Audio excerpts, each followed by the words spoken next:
Gustuhin ko man na mahalin ka ulit, kaso di na pwede. Bakit ang daya ng mundo?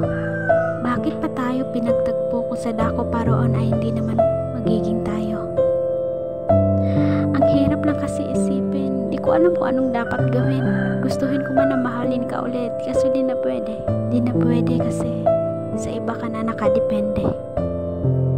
Ang hirap na kasi paliwanag sa iba itong aking mga nadarama.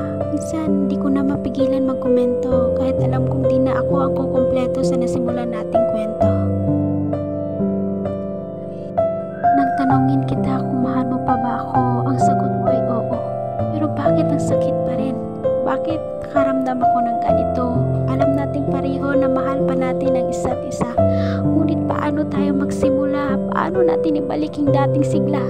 Kung sa kabila ay may nasasaktan na.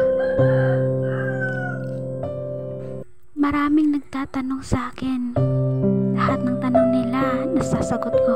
Pero bakit mismong tanong ng isip ko di ko masagot? Ngayon ko lang napagtanto na di ko pala kayang sagutin ang mga tanong ng isip ko. Pilit niya kasing nilalayo ako sa'yo. At kinokontra ito ng puso ko. Sana di na lang ako bumitaw. Sana ngayon puso natin ay nagbubunyi dahil may tayo pa rin sa kabila ng ating titiisin.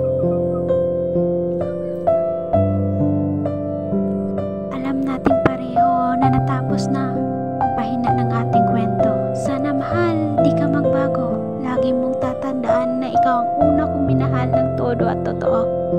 At nakaukit ka na sa puso't isip ko.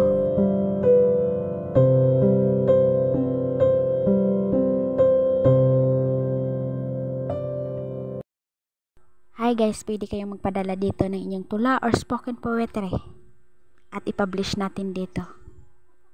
At kung di pa masyadong magaling, okay lang. Isasali natin yung mga salita para maging tugma.